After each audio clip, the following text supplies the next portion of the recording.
Yet another hurdle in the way of the parliamentary inquiry, what was meant to be a day of testimony by Mkhwebane, turned out to be another day of bickering. It also turned out that the Public Protector's Office had terminated its mandate with Mkhwebane's new attorneys in favor of the State Attorney's Office. In as far as he is concerned, and by the way the matter has been developing, I cannot, or the state attorney cannot be the attorney of record, as he stated that the state attorney is conflicted in the matter. Mkhwebane claims the state attorney's office is conflicted as she is litigating against it, and also that the office has briefed the two evidence leaders of the inquiry. It's unclear now on what basis this objection is being raised, Chair, because it's council that do the heavy lifting, as it were, and certainly that is the case in respect of the Cape Town office and the briefing of the evidence leaders. In fact, by and large, all they're doing is facilitating the payment to the evidence leaders.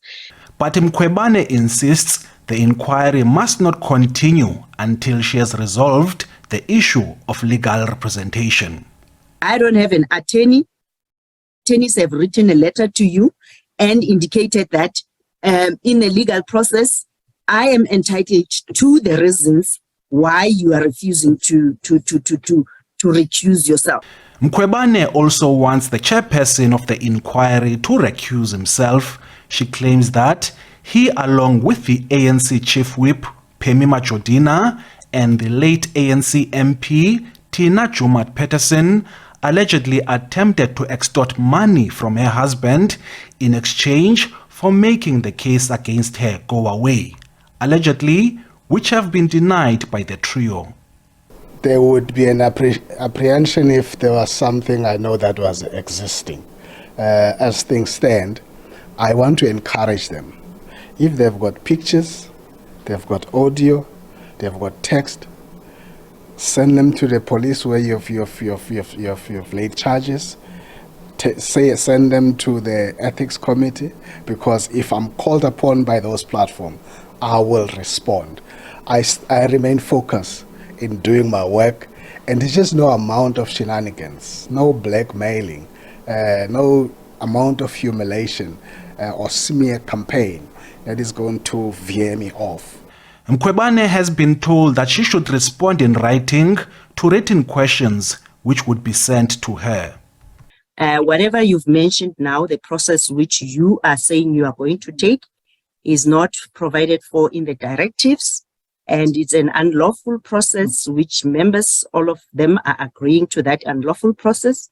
And fortunately, again, it's what exactly the late Tina Joemat-Pettersson said, but that will be revealed, that this is what you would want to do to circumvent the process.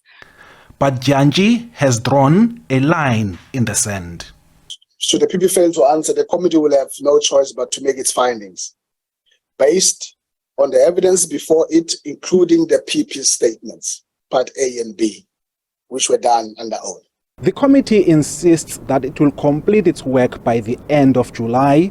Mkhwebane will be given an opportunity to comment on the draft report before the committee makes recommendations to the National Assembly by the end of August. Ulelani Philip, SABC News, Parliament.